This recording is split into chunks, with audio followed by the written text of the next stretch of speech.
For more awesome content, head to ystech.org, link in the description. Hey guys, it is Wise from ystech.org here, and today we got a pretty special unboxing. So this actually impacts the quality of the channel. It's a little bit of a hint there, so let's go ahead and get this guy open. So there's a big box here. You guys won't see the top, but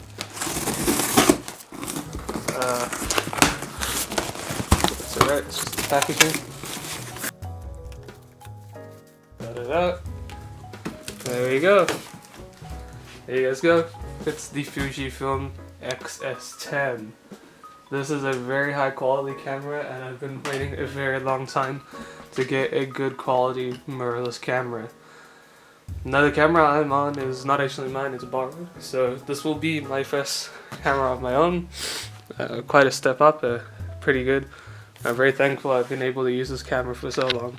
It really has done me well, the Nikon D3400, but it's time to get something even better, so let's go ahead and open it. So very well packaged, as you can see here. How do I open this? I don't want to ruin the boxes, so... Ooh, I already ruined the box.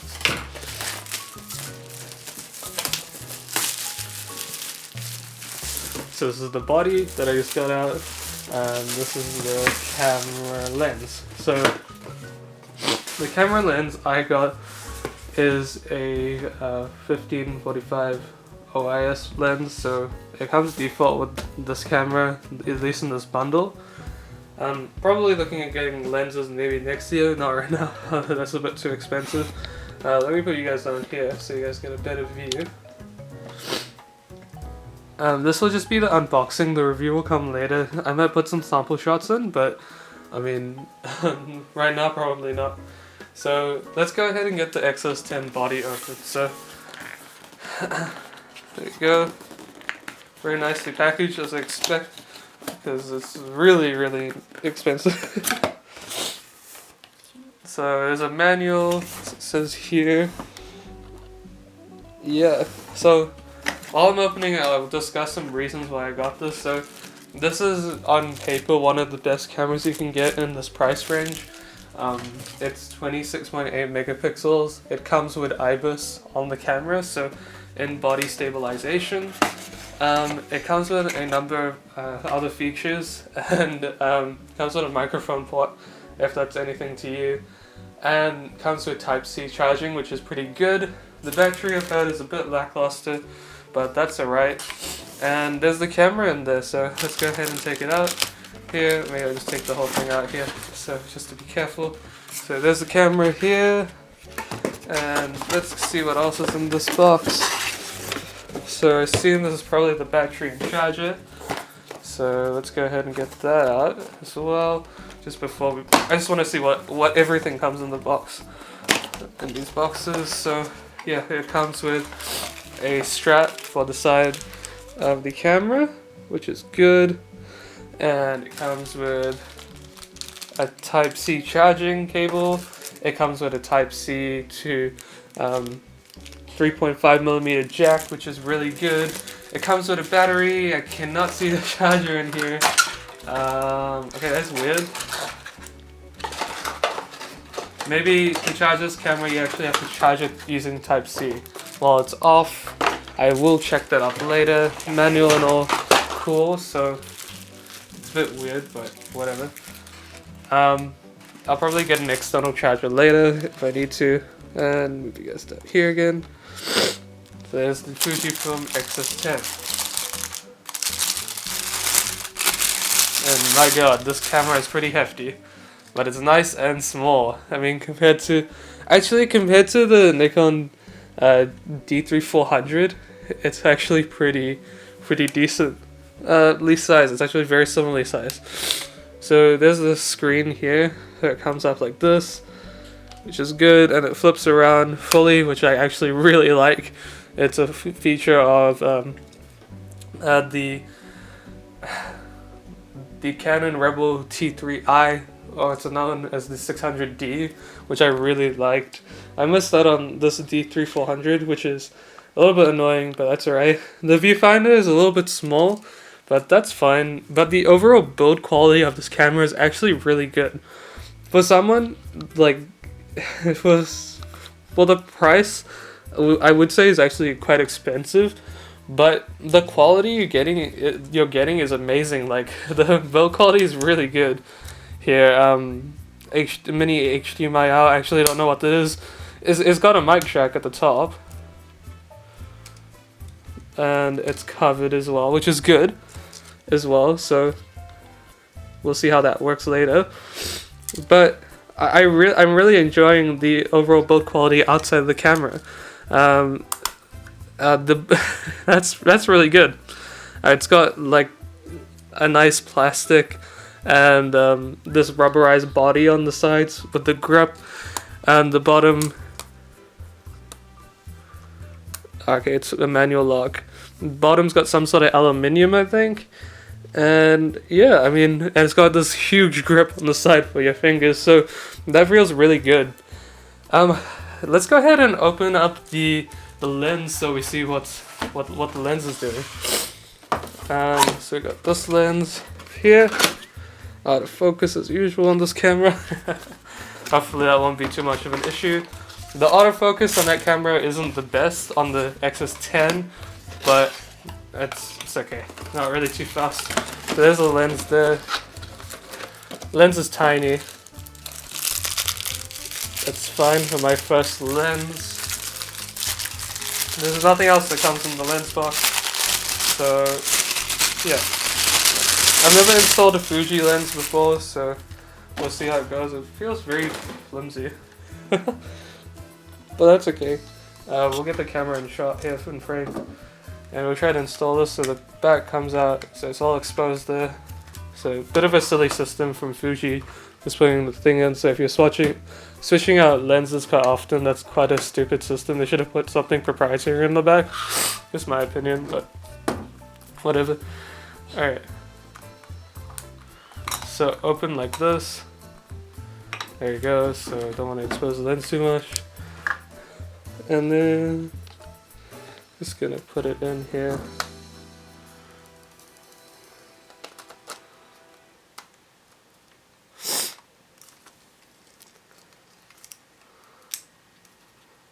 Cool, so I think the Fuji lens is in, and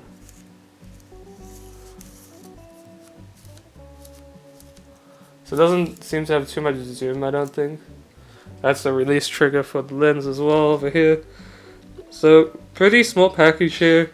The lens is pretty small, not much zoom I don't think, but it's okay. I think the package is pretty good. Let's go ahead and put that battery in and we'll see how we go. Whoops.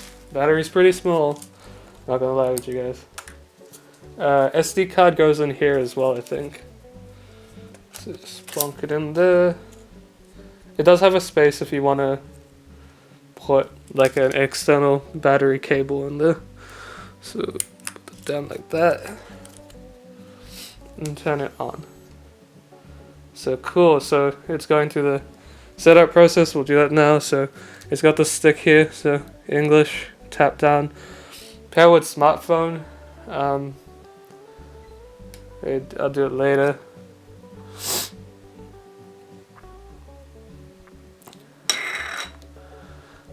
Date and time. I just go over to my computer and check date and time. So. Cool. So it's set. And wow. There we go. There's the camera. Yeah, I could already tell the quality difference just on the screen itself. That's quite amazing here, to be honest with you guys. That looks really good.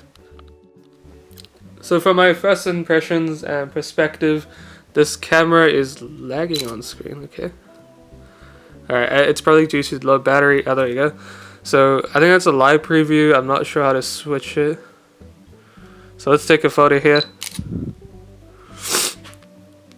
That looks pretty decent, not gonna lie. I'm not even sure what I'm taking it on. Let's put it on auto and see what we're doing here. That's pretty nice. It's got the screen is touchscreen as well, and yeah, overall I'm really impressed.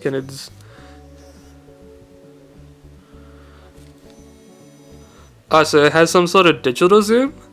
I'm not really sure how mirrorless cameras work, to be honest with you guys. So, yeah, be sure to drop it in the comments.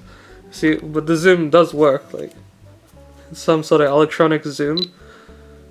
But yeah, I will get sample shots and like a review done later, but it will be from my perspective, so not anything too advanced, like just I call it average user's experience. Yeah, I think the camera is really nice. I'm not sure how to change to the viewfinder. I can't see anything here. Yeah, but it's overall it's really well made. I would highly recommend it if you guys can afford it. Save up for it for sure. This took me quite a few years to save up for, but overall I think it's a really good experience.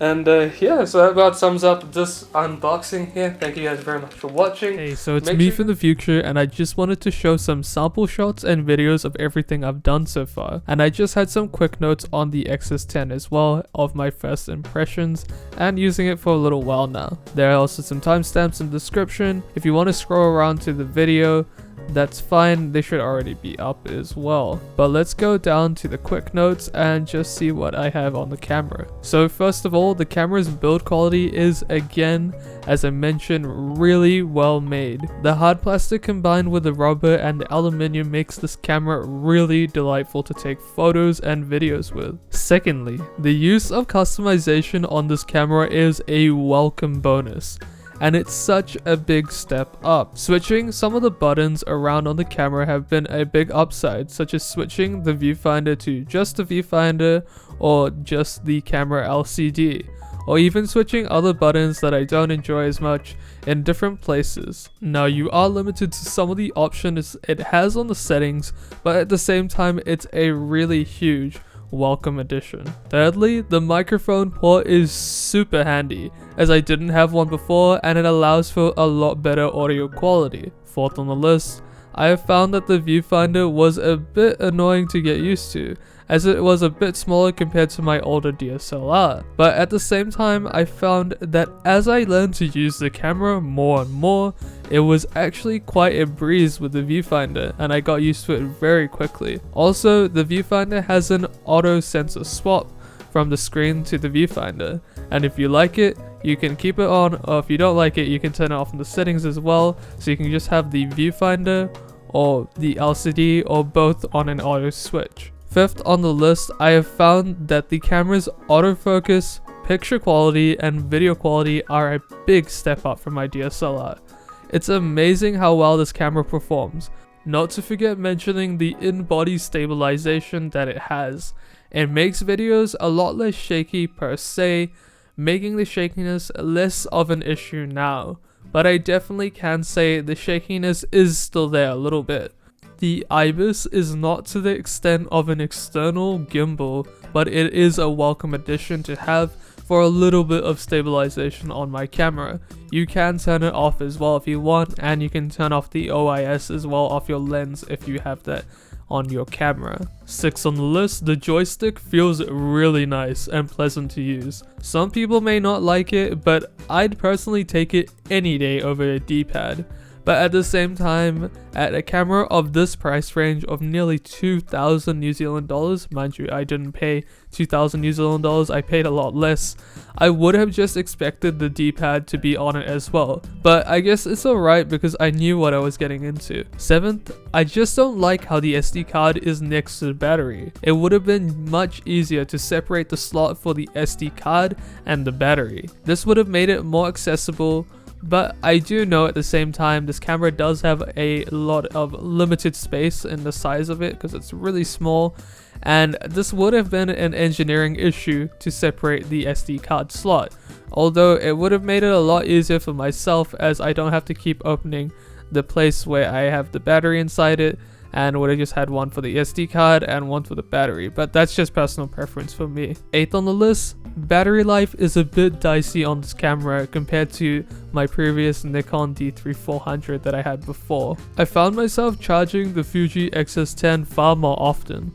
A dedicated battery charger should have been included in this package, as well as just, in my opinion, because of the price you're paying for this camera.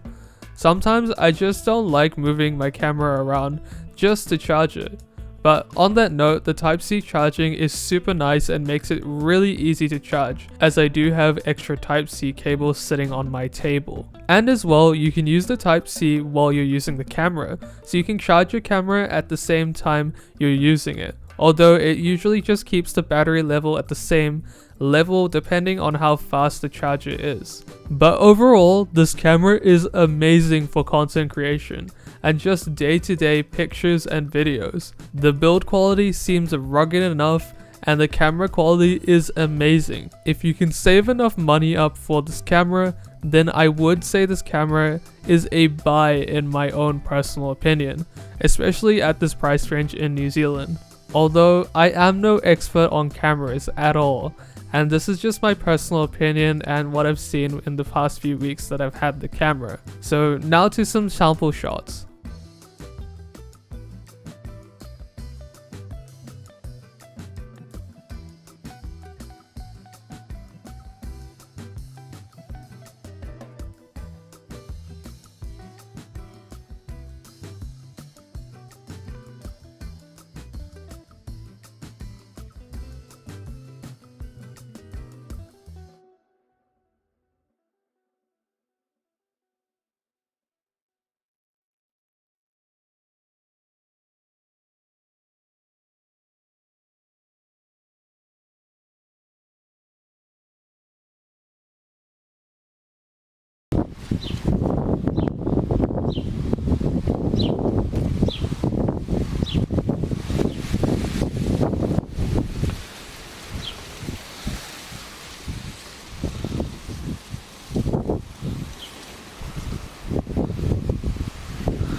Hello.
In my experience, I found a lot of mices that are cheap don't really last too long, under a year or two.